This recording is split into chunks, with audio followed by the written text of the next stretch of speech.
Today we're going to make a delicious strawberry trifle. We're going to make each component from scratch, and we're going to start by making the strawberry jelly. So for that we need 350 grams of frozen strawberries. We'll place them into a saucepan with 250 ml of water. And then we're going to add in the juice of 1 lemon, followed by a tablespoon of sherry and 2 tablespoons of caster sugar. Now we're going to place this jelly mixture over the heat and we're going to bring it to a simmer and simmer it for 10 minutes. While the jelly mixture comes up to temperature, we need to submerge 2 gelatin leaves in some cold water. They need to soak for a minimum of 5 minutes before we can use them.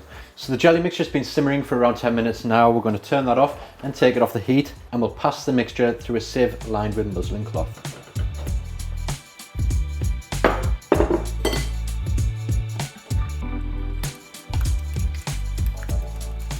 Once almost all of the liquid is drained through and you can still see a little bit of liquid left in the strawberries, just take it off, place them back into the pan, and we're going to make a nice little puree from them later on to go into the trifle. Now we need to squeeze out all of the water from our gelatin and then place that back into the hot strawberry mixture and whisk it until it's fully dissolved. Place your jelly to one side, and then we're going to take 270 grams of fresh strawberries. We need to remove the tops and then cut them into halves or quarters, whatever suits you. So these are going to line the bottom of our trifle dish, and then we're going to cover it with that jelly that we've just made.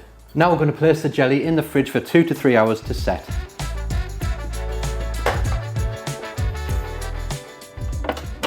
Okay, now we're going to turn those frozen strawberries that we made the jelly from into a little puree, and that's going to spread on top of our sponge cake layer before the custard layer. Honestly, it's going to be so good. So what we need to do, tip them into a jug, and then I want to let it down a little bit more, so I'm going to add another little splash of sherry, but you can of course make this without alcohol if you don't consume alcohol. Just add another splash of water or a squeeze of lemon juice.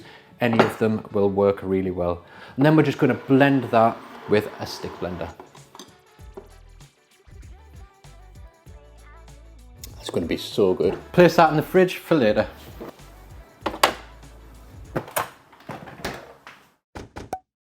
Next, we're going to make the sponge cake layer, and I'm going to show you a very nice little trick that makes making a sponge cake very simple. If you need to make one very quickly without a recipe, then this is the method that you should follow.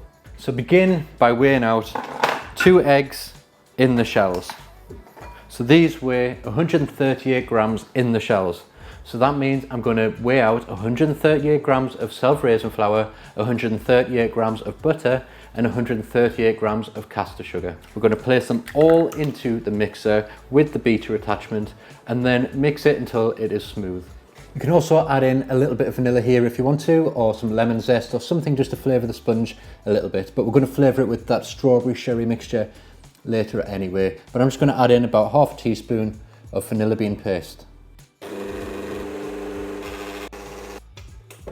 We'll place it into a lined cake tin and bake it in the oven at 170 degrees Celsius for 20 to 30 minutes, or until the skewer comes out nice and clean. Take it from the oven and place it on a cooling rack to cool. Next, we're going to make a lovely thick vanilla custard to form the next layer of our trifle. So to do that, I've got 250 ml of whole milk and 250 ml of double or heavy cream, and we're going to place them both into a pan.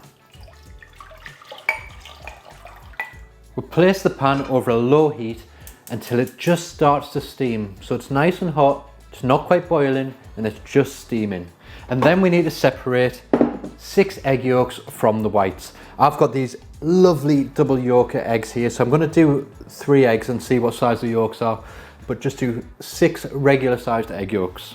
Good way to separate them is to put them into a bowl and then just put your fingers in and let the egg whites drip through your fingers, and then you're left with the yolk like that. So now into our 6 egg yolks, we're going to add in 100 grams of caster sugar, 40 grams of corn flour, and 1 teaspoon of vanilla bean paste. And then we're going to whisk it all together until it goes lighter in colour. Okay, now we're going to take the hot cream off the heat, and then we're going to add a little of the cream into the egg mix. We're going to stir at the same time.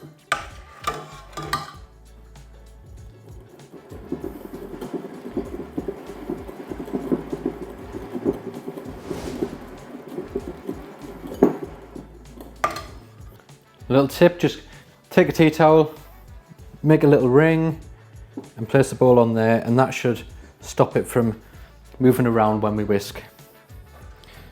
So we'll add another ladle in, 2 ladles in total. There we go, that's a bit better. And then when you whisk it, it'll stop the eggs from scrambling when we add it into our cream. So now we've done that, we've tempered the eggs, we need to tip that into this pan while we're whisking, back into the full batch of cream. Let's get it all in there. And then we're going to place it over the heat.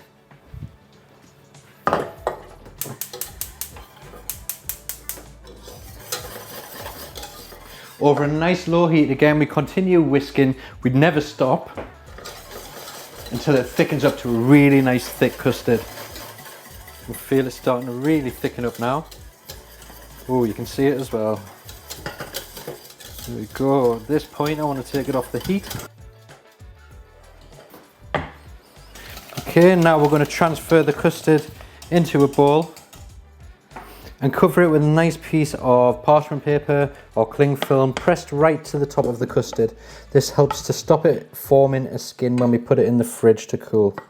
Once your custard's cooled down for 5 to 10 minutes, we need to place it in the fridge to cool down completely, because we need every single component to be cold when we come to lay the trifle up. Okay, so before we assemble the trifle, we need to whip up some chantilly cream. So I've got 400 mils of double cream here. That's going to go straight into the mixer there with the whisk attachment. And then I've got 40 grams of icing sugar. That'll go in with a teaspoon of vanilla paste, and then we're going to whip it until it just holds its shape, kind of like a soft peaks kind of consistency. And then we're going to place it in the piping bags, and that will be piped on top of our trifle. Then we're going to cut out of our cake a nice slice of sponge from the center. Don't worry about the rest of it though, because you can make a nice jam sandwich, or you can freeze it and defrost it for the next trifle you make. That's entirely up to you. But whatever you do, don't let it go to waste. So now it's time to assemble the trifle. So I'm going to get all of the components that we made earlier on out. So what we're going to do is we're going to place the sponge over on top of the jelly. Actually, I've decided I'm going to spoon over some puree on top of the strawberries first. And then we're going to go on with the cake. Hopefully it'll fit. If not, we'll make it fit. Then we're going to cover that in some of this beautiful strawberry puree that we made. And then I'm going to just quickly whip that custard back up. Spread that on the top, and then I'm going to pipe over some of this chantilly cream, and we'll finish it with some toasted flaked almonds, and then it's done. So there we go, that's how to make a delicious strawberry trifle. I hope you enjoyed this video. Thanks for watching, and I'll see you in the next one.